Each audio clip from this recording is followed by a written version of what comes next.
Oi, pessoal. Hoje nós vamos falar sobre concordância verbal, né? Bem, na verdade, concordância verbal é um assunto que a gente já vem discutindo nas nossas aulas, só que sem dar um nome, né? A gente vem percebendo como conjugar o verbo, com quem o verbo concorda, e a gente já vem estudando isso no decorrer das nossas aulas.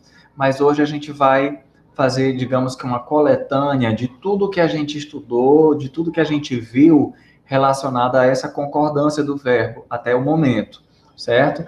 Então, o que é a concordância verbal? A concordância verbal é o estudo do momento em que o verbo ele vai concordar com outro elemento e com quem ele vai concordar e como é que funciona essa concordância, tá?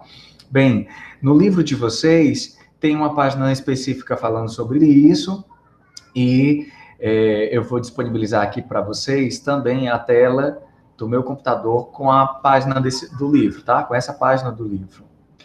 Então, deixa eu disponibilizar aqui, pronto. Bem, essa é a página 92 do livro de vocês, tá? Então, na página 92, nós temos aqui essa caixinha, né, dizendo para lembrar, né? Aqui a gente vai relembrar os momentos em que nós estudamos, quando o verbo concorda, com quem concorda, como ele faz essa concordância. A gente veio estudando isso, na verdade, diluído dentro do conteúdo, né, que a gente estudou até aqui, que a gente estudou os tipos de sujeito, a gente estudou os tipos de verbo, né, de transitividade de verbo, a gente estudou vozes verbais, voz ativa, voz passiva, voz reflexiva, e a concordância verbal, ela estava, digamos que embutida, diluída dentro desse conteúdo que a gente estudou até aqui, né? Então, vamos fazer aqui trazer para a lembrança, né, a nossa lembrança aqui agora, essas regrinhas que a gente aprendeu, né, de concordância verbal. Olha só, o que nós temos aqui? Nessa tabelinha, nós temos a tabelinha das situações que nós podemos encontrar do sujeito, né? Como o sujeito pode aparecer, é a primeira coluna. Na segunda coluna é o que vai acontecer com o verbo, dependendo do tipo do sujeito, ok? E na terceira coluna nós temos o exemplo. Vamos dar uma olhadinha aqui, olha só. Na primeira coluna nós temos aqui, se o sujeito é um substantivo coletivo, ou seja, o que é um coletivo? É quando nós temos um grupo sendo representado por uma unidade, né, sendo representado por uma palavra no singular. Então, nesse caso, o verbo também vai ficar no singular, certo? Então, exemplo, a constelação, o que é a constelação? Um grupo de estrelas, né? Então, nós estamos falando de um grupo sendo aqui representado por apenas uma palavra no singular. Né? Então, a constelação brilhou, olha aí como o verbo está no singular, concordando com o substantivo no coletivo, que também está no singular. Então, a constelação brilhou no céu na hora da premiação, ok? Então, se o substantivo que está sendo sujeito está no singular, o verbo também vai ficar no singular, mesmo que esse substantivo sujeito esteja no coletivo, esteja falando de um grupo, esteja falando de um coletivo, ok? Vamos aqui agora para a segunda linha. Ó, se o sujeito tem nomes próprios precedidos de artigos plurais, o verbo que fica no plural. Ou seja, o que ele está dizendo aí? Se o substantivo sujeito for nome próprio e tiver artigo no plural, o verbo ele vai concordar com o artigo. Se o artigo está no plural, o verbo vai para o plural. Ok? Olha o exemplo aqui, ó. As Ilhas Malvinas atraem muitos turistas. Então, o verbo atraem está no plural, concordando com o artigo. As Ilhas Malvinas atraem muitos turistas. Por que está concordando com o artigo? Porque, e se eu dissesse só Ilhas Malvinas é o nome de um lugar. Eu poderia dizer Ilhas Malvinas atrai muitos turistas, porque eu estaria me referindo ao lugar, né? Mas como tem o artigo as, então o verbo atraem vai ficar no plural, concordando com o artigo as. Do mesmo jeito, ocorre com esse segundo exemplo, ó. Os aviões do forró estarão no próximo programa. Por que estarão no plural? Porque está concordando com o artigo os. Os aviões do forró estarão no próximo programa. Se eu tirasse esse os e dissesse só aviões do forró, eu poderia dizer aviões do forró estará no próximo programa. Porque aí o verbo estará, no singular, estaria concordando com a banda, com o grupo Aviões do Forró. Mas como eu coloquei o artigo os aviões do forró, o verbo vai para o plural, concordando com os. Ok? Muito bem. Agora, se o sujeito, na terceira linha, ó, da primeira coluna, se o sujeito, bem aqui, ó, se o sujeito tem nomes próprios não precedidos de artigos, aí fica no singular mesmo, como eu dei o exemplo já no de cima. Ó, Tiradentes tem um ótimo festival de cinema. Tiradentes, o nome está no plural, né? Mas aqui está se referindo a um lugar, né? Palmas fica em Tocantins. Palmas também está no plural a palavra, mas é o nome de um lugar. Então, como não tem artigo, eu coloco o verbo no singular. Ok? Quarta coluna aqui, ó. Aliás, desculpa, primeira coluna, quarta linha. Desculpe. Se o sujeito é um pronome de tratamento, o verbo vai ficar na terceira pessoa, né? Então, Sua Santidade, né? O Papa, olha só, nós estamos falando aí de um pronome de tratamento. Sua Santidade, né? Virá ao Brasil. Então, o verbo fica na terceira pessoa aí, no caso do singular. Ok? Quinta linha, né, da primeira coluna, ó. Se o sujeito é indeterminado, isso aqui a gente já aprendeu também, né? Se o sujeito é indeterminado, o verbo vai ficar na terceira pessoa do plural. Prometeram, não sei dizer quem, mas alguém prometeu. Prometeram a ele nova oportunidade. Então, o sujeito aí é indeterminado, não sei dizer quem foi que prometeu. Então, eu coloco o verbo na terceira pessoa do plural. E o segundo tipo de sujeito indeterminado, né, é quando eu coloco o pronome se, né, que é o índice de indeterminação do sujeito. Nesse caso, o que vai acontecer com o verbo? O verbo fica na terceira pessoa do singular. Então, aqui, ó. Precisa-se de pedreiros. Então, quem precisa? Não sei dizer, mas eu sei dizer que alguém precisa de pedreiros. Então, nesse caso, nós temos aí um sujeito indeterminado, nós temos o se, que é um índice de indeterminação do sujeito, e o verbo fica como? No singular. Ok? Muito bem. Então, isso que a gente está estudando aqui é a concordância verbal, é como o verbo vai concordar com o sujeito, ok? Aqui nessa outra coluna, ó, quando o sujeito é inexistente, ou seja, quando a oração não tem sujeito, se estiver sendo usado um verbo impessoal, né, que é aquele verbo que não conjuga para as pessoas, ele fica o quê? O verbo fica na terceira pessoa do singular, né? Então, exemplo, choveu há 2 semanas. Quem choveu? Ninguém choveu. O verbo chover, ele é impessoal, ele não é conjugado para as pessoas. Eu chovi, tu choveste, ele choveu. Não. Então, choveu, aí é um verbo impessoal, né? Está falando de um fenômeno da natureza. A oração é sem sujeito, ou seja, o sujeito é inexistente. Ok? E aí, neste caso aqui, né, com o sujeito inexistente, o verbo fica no singular. Bom? Segundo exemplo, houve muitas confusões no jogo. Houve muitas confusões no jogo. Mesmo caso. O verbo houve aí é um verbo impessoal. Quem ouve? Ninguém ouve. É uma oração sem sujeito. E o verbo fica no singular. Já faz 3 horas que eu espero. Quando você usa o verbo fazer se referindo a um tempo que já passou, também é um verbo impessoal, a oração sem sujeito, e o verbo fica no singular. Ok? Então, a gente não diz já fazem 3 horas, não. Já faz. ok? Já faz 3 horas. Se o sujeito estiver concordando com o verbo ser, quando este indica tempo, distância ou data, o que vai acontecer? Fica no singular ou no plural, de acordo com o número que o suceder, ou seja, que vier depois.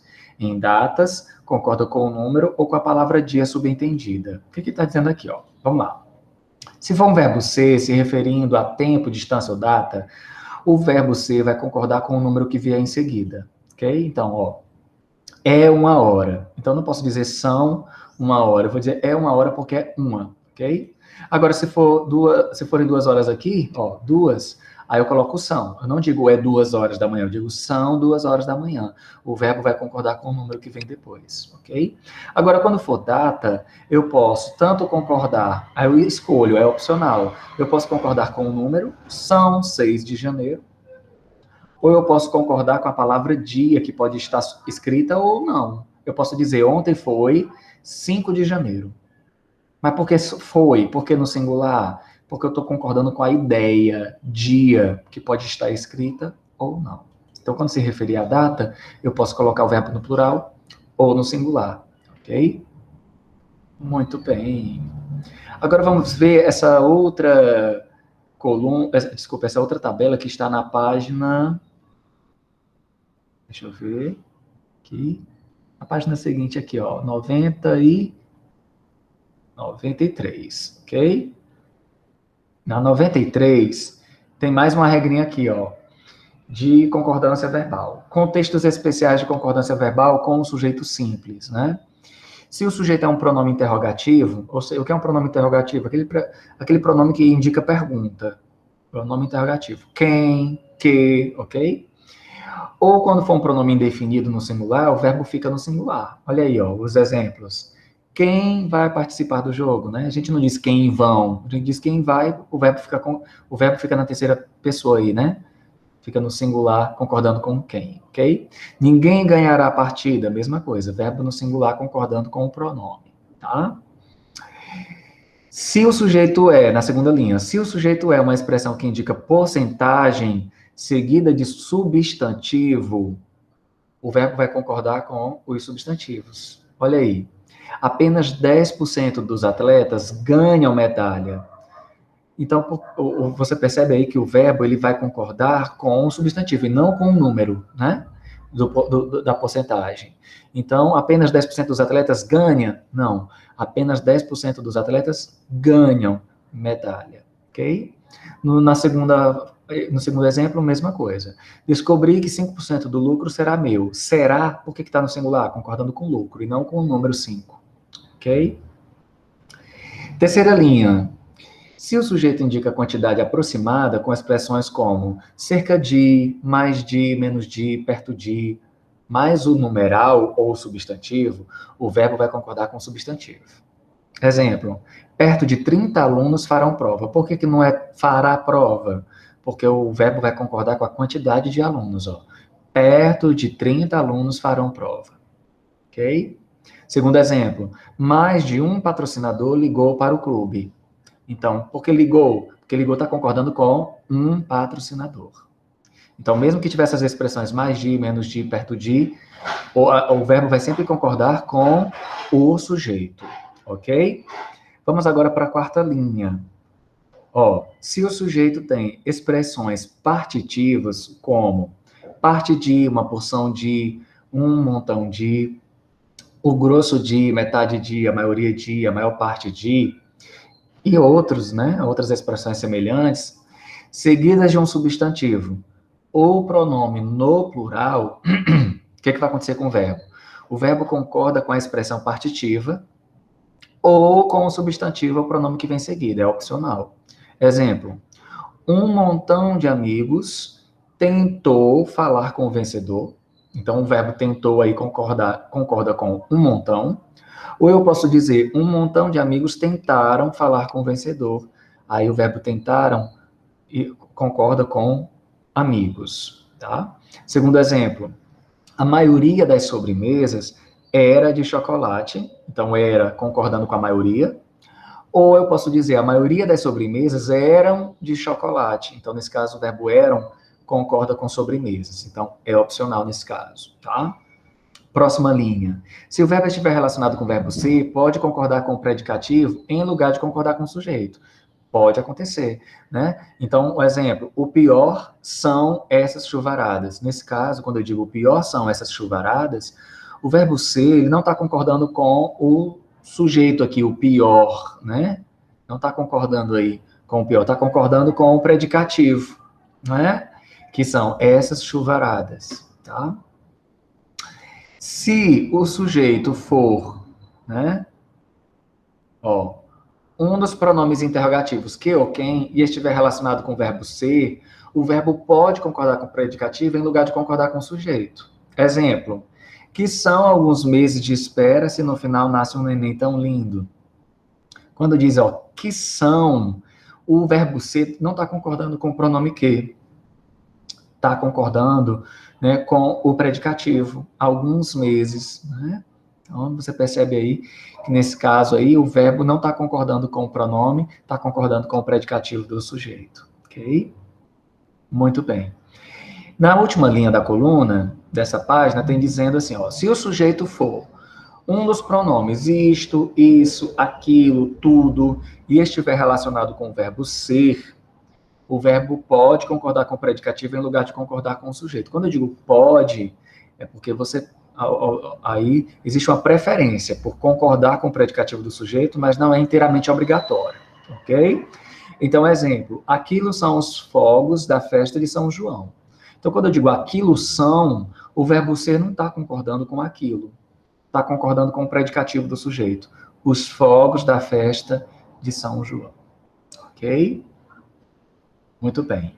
Vamos agora aqui para essa página aqui, ó. Que é a página 94, ok? Página 94.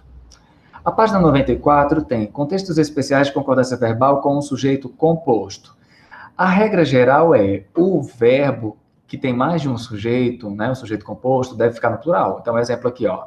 Miguel e seus irmãos, ó, temos 2 núcleos aí de sujeito. Então, Miguel e seus irmãos chegaram cansados. Então, sujeito composto, verbo no plural, essa é a regra geral, tá? Mas vamos aqui ver algumas peculiaridades, alguns casos especiais, ok? Vamos lá. Se o sujeito, né, vier depois do verbo, ou seja, for um sujeito pós-posto, o que vai acontecer? O verbo concorda com o núcleo mais próximo, ou fica no plural, concordando com todos os núcleos. Então, eu posso escolher, ou eu coloco o verbo no plural, concordando com todo o sujeito composto, ou eu coloco no singular, concordando com o sujeito, com o núcleo do sujeito mais próximo, do verbo, ok? Então, exemplo, logo depois chegou, né, Cláudia e suas amigas. Por que chegou? Porque concorda com Cláudia, que está mais próximo. Ou eu posso dizer, logo depois chegaram Cláudia e suas amigas. Nesse caso, o verbo chegaram concordaria aí com todo o sujeito composto, tá? Segunda linha. Se o sujeito, né, se os núcleos do sujeito são sinônimos ou quase sinônimos, o que vai acontecer com o verbo? O verbo concorda com o núcleo mais próximo ou fica no plural também, concordando com todos os núcleos. É opcional. Então, veja só, se são palavras com sentido muito parecido, o barulho, a confusão, a conversa na sala, ó, tudo é muito parecido o sentido. Eu posso dizer atrapalha ou atrapalham a concentração. Se eu usar atrapalha, vai estar concordando com o núcleo mais próximo, a conversa na sala. Se eu disser atrapalham, está concordando com todo o sujeito composto, ok? Terceira linha. Os núcleos do sujeito formam uma enumeração gradativa. O que é uma coisa gradativa? Que é uma coisa que vai acontecendo pouco a pouco, passo a passo, né? Então, nesse caso, quando o sujeito indica isso, o sujeito composto, o verbo concorda com o núcleo mais próximo, fica no plural, concordando com todos os núcleos. Exemplo, a mesma coisa, o mesmo ato, a mesma palavra. Olha só como tem uma gradação aí, né? Provoca, concordando com o núcleo mais próximo, a mesma palavra, ou provocam, concordando com todos os núcleos, ora risadas, ora castigos, tá? Próxima linha. Os núcleos do sujeito são interpretados em conjunto com uma qualidade, uma atitude. Aí, nesse caso, concorda com o núcleo mais próximo, fica no plural também, concordando com todos os núcleos. Ó, veja só, a graça e a misericórdia de Deus, né? É infinita ou são infinitas. Por que está assim? Porque os núcleos do sujeito são interpretados como um conjunto, né? É uma ideia que coloca todas essas características, essas qualidades dentro do mesmo grupo, dentro do mesmo conjunto. É como se a gente estivesse colocando tudo dentro do mesmo pacote. Então, nesse caso, eu posso dizer a graça e a misericórdia de Deus é infinita, considerando graça e misericórdia como um conjunto só, ou eu posso dizer a graça e a misericórdia de Deus são infinitas, ok? Muito bem. Flexão de pessoa, né? Vamos ver aqui essa questão da flexão, né, do verbo de acordo com o número de pessoas. Vamos lá. Sujeito composto formado por diferentes pessoas gramaticais. O que vai acontecer? Primeiro caso, o verbo vai para a primeira pessoa do plural, se um dos núcleos do sujeito estiver na primeira pessoa. Ou seja, se tiver eu, nesse caso, o verbo vai para o plural, como se fosse nós, né? Então, só eu e você, nós. Só eu e você acertamos essa questão, tá? Então, se uma das pessoas for a primeira pessoa, né, aí, então o verbo vai para a primeira pessoa do plural, no caso nós. Segundo caso, vai para a segunda pessoa do plural se houver um núcleo na segunda pessoa e nenhum na primeira. Então, se não tiver primeira pessoa, mas tiver segunda pessoa, dentro do sujeito composto, ó, aqui, ó, tu e ela, nós temos dentro desse sujeito composto aqui, nós temos a segunda pessoa, né, o tu. Então, o verbo vai para a segunda pessoa do plural, né, o vós. Então, tu e ela viestes cedo, ok? Terceira linha. Os núcleos do sujeito são da terceira pessoa. Nesse caso, quando os núcleos do sujeito são da terceira pessoa, o verbo vai para onde? Para a terceira pessoa do plural. Então, o professor e a aluna mostraram, eu não digo mostrou, eu digo mostraram, porque o somam, né? O professor e a aluna mostraram as fotos para a turma. Ok? Muito bem. Agora vamos analisar na página 95. Na página 95 nós temos aí a concordância, né? Como nós fazemos a concordância do verbo nas situações de voz passiva. Vamos fazer aqui uma comparação entre voz ativa e voz passiva para nós entendermos, né? Vamos lá. Lembre-se de que na voz passiva analítica, o verbo auxiliar concorda com o sujeito da oração, né? Aqui, ó. Quando eu digo as encomendas foram entregues, aqui, ó. As encomendas foram entregues, o verbo auxiliar, que é o foram, ele concorda com quem? Com o sujeito. As encomendas, né? Agora, isso na voz passiva analítica, o verbo auxiliar concorda com o sujeito. Na voz passiva sintética, em que o pronome se é usado como a partícula passivadora, o verbo também concorda com o sujeito, que sofre a ação, ou seja, é o paciente, né? O paciente é aquele que sofre a ação. Então, temos aqui, ó, entregaram-se as encomendas. Por que o verbo aqui entregaram, ó, entregaram-se, está no plural? Porque ele está concordando com o sujeito que sofre a ação, tá aqui, ó, as encomendas, tá? Porque mesmo que esteja na voz passiva sintética e o sujeito esteja invertido, né? As encomendas aqui continuam sendo sujeito. É a mesma coisa que dizer as encomendas foram entregues. Então, o verbo tem que concordar com o sujeito. Então, entregaram, no plural, concordando com as encomendas, ok? Então, as encomendas é o sujeito da oração e está no plural. Logo, o verbo vai para o plural. Como vimos, a voz passiva acontece com verbos transitivos diretos ou verbos transitivos diretos e indiretos, né? Que são os verbos bitransitivos, ok? Na voz ativa, então, nós temos o jornal e as revistas anunciaram o eclipse da Lua. O verbo aqui vai para o plural, concordando com o sujeito composto, né? Na voz passiva sintética, na voz passiva analítica, desculpe, o eclipse será visto por milhões de pessoas. Observe que o verbo aqui está na terceira pessoa do singular, concordando com o sujeito paciente, o sujeito que sofre a ação, que está no singular. Na voz passiva sintética aqui, temos mais um exemplo. Vendem-se, vendem, ó, no plural, vendem-se entradas para o planetário. Por que está no plural aqui o verbo? Porque ele está concordando com o sujeito da voz passiva sintética, que é um sujeito composto aqui, né? Um sujeito que está no plural, na verdade, né? entradas para o planetário, ok? Na verdade, não está composto, né? Está apenas aqui no plural, ok? Muito bem. Agora aqui, né, um adendozinho antes de finalizarmos essa aula, né? Ainda na página 95, né? A diferença do para mim e o para eu, né? O eu, gente, é um pronome que ele só pode aparecer realizando a ação. E o mim, ele é um pronome que só aparece sofrendo a ação, ok? Então, nesse caso, quando eu digo dê o bolo para eu provar, por que é eu provar e não para mim provar? Porque o mim não pode realizar a ação, mas o eu sim. Então eu digo dê o bolo para eu provar. Agora, se eu digo deu a primeira fatia de bolo, eu digo para eu? Não, eu digo para mim, porque nesse caso eu estou sofrendo a ação. Então, eu não coloco o eu, porque o eu só realiza a ação. E o mim a gente usa nos momentos em que sofremos a ação. Então, deu a primeira fatia de bolo para mim. Do mesmo modo, temos nesse segundo exemplo, pediu para eu ajudar e não para mim ajudar. Por quê? Porque mim não realiza ação nenhuma, somente sofre a ação. Então eu digo, pediu para eu ajudar e pediu ajuda para mim. Porque quando eu digo pediu ajuda para mim, eu não estou realizando ação nenhuma, estou apenas sofrendo a ação. Então, tudo isso aqui faz parte dentro do grupo de regras de concordância verbal, ok? Bem, espero que vocês tenham compreendido e qualquer dúvida, mandem mensagens, estou à disposição de vocês. Vejo vocês aí na próxima aula. Até lá. Tchau, tchau.